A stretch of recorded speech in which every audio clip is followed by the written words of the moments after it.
Friend and welcome back to another video. आज की जो वीडियो है वो आज़ाद वीज़े से मुतल्लिक है और मैं कोशिश करूंगा कि इस वीडियो में आप दोस्तों को सारी की सारी इन्फॉर्मेशन दूं।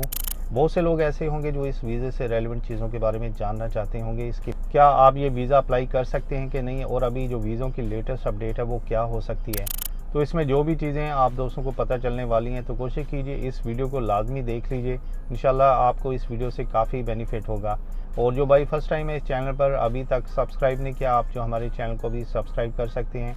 और डेली बेसिस के ऊपर जॉब्स की अपडेट हासिल करने के लिए आप जो हमारे व्हाट्सएप ग्रुप को भी ज्वाइन कर सकते हैं, जिसका लिंक आपको डिस्क्रिप्शन में मिल जाएगा।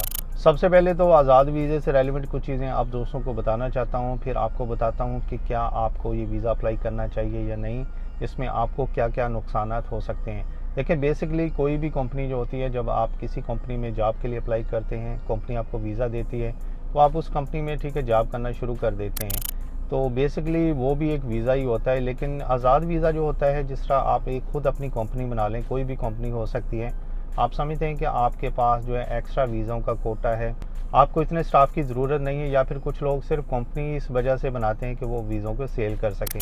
तो इसमें क्या होता है कि कोई भी कंपनी आपसे पैसे लेती है और आपको वीज़ा दे देती है। जब आप जो है किसी कंपनी में काम करते हैं तो आपको उस कंपनी के मतहत होकर काम करना पड़ता है, लेकिन जब आप फ्रीलांस या आज़ाद वीज़ा लेते हैं उसमें कुछ टर्म एंड कंडीशंस होती हैं कि आप उस कंपनी में काम नहीं करेंगे, आप अपनी मर्ज़ी से किसी भी जगह पर काम कर सकते हैं, जिसके लिए वो आपको एक NOC लेटर भी इशू कर देते हैं। सपोज़ करें आपको कहीं पर जॉब मिल जाती है या डेली बेसिस के ऊपर आप जो काम करते हैं, तो अगर कोई कंपनी आपसे NOC लेटर मांगे तो आपने जिस कंपनी से वीज़ा लिया होता है तो आप वहाँ से आप जो NOC लेटर लेकर उनको दे देते हैं, तो इसमें आपको कोई इशू नहीं होता। लेकिन ये समझ लें कि पूरा का पूरा जो प्रोसीजर होता है ना, 100% आप इसको लीगल नहीं कह सकते। अगर आपके देखें टेक्निकल कंपनी है, तो अगर आप किसी टेक्निकल कंपनी में काम करते हैं NOC लेटर के साथ, उसमें कोई बात समझ आती है। लेकिन अगर आपकी कंपनी की कैटेगरी डिफरेंट है और आप जिस कंपनी में काम करते हैं वहाँ की कैटेगरी भी डिफरेंट है, तो आप दोस्तों के लिए इशू हो सकता है। यानी ये थोड़ा रिस्की काम होता है, लेकिन बहुत से लोग इस तरह करते हैं क्योंकि यहाँ पर आपको पता है कि उस लेवल की सख्ती नहीं होती। तो इस चीज़ से आपने पहली तो बात है बचना है। देखिए, आज़ाद वीज़ा नामी तो कोई चीज़ नहीं होती, ये सारी चीज़ें हमने खुद बनाई होती हैं। अभी यहाँ पर सीन क्या चल रहा है आपको पता है, जो एमनेस्टी स्कीम है उसकी 2 मंथ की ऑलरेडी एक्सटेंशन हो चुकी है। तो दिसंबर 31 तक आप दोस्तों के लिए चांस है, जो ऑलरेडी UAE में हैं, इलीगल हैं, वो अपना आउट पास बनाकर आउट हो सकते हैं और फ्यूचर में आप लीगली जो है कोई भी वीज़ा लेकर यहाँ पर आ सकते हैं।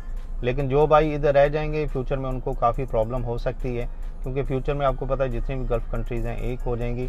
तो अगर आप जो किसी भी गल्फ़ कंट्री में बैन हो जाते हैं तो समझ लें कि सारी जो गल्फ़ कंट्री वहाँ पर बैन हो सकते हैं। अभी यहाँ पर क्या हो सकता है कि आपको बहुत से ऐसे लोग मिल सकते हैं जो आपको बोलेंगे कि मैं आपका वीज़ा जो है 7 से 10 दिन के अंदर लगवा देता हूँ। कुछ बोलेंगे कि आपके एक्स्ट्रा पैसे लगेंगे और 100% गारंटी के साथ आपको वीज़ा मिल जाएगा। देखिए, बहुत से लोग ऐसे भी हैं जो कि काफ़ी देर से अपनी कंट्री में फंसे हुए हैं और मजबूर होकर वो आपको पेमेंट भी कर देते हैं कि शायद हमारा वीज़ा लग जाए। लेकिन यहाँ पर अभी आपको पता है कि वीज़ों की सिचुएशन क्लियर नहीं है। स्पेशल जो वर्क वीज़े हैं बिल्कुल नहीं लग रहे। इवन के जिनके पास जो है टेस्टेड डिग्रीज भी हैं उनको भी इशू हो सकता है। मोस्टली क्या होता है कि किसी भी कंपनी में जब आप जॉब के लिए अप्लाई करते हैं तो आपका अगर कोटा है, अगर आपका तल्लुक पाकिस्तान से, अगर उस कंपनी में पाकिस्तानी वर्कर्स का कोटा होगा तो आसानी से वीज़ा आपका लग सकता है।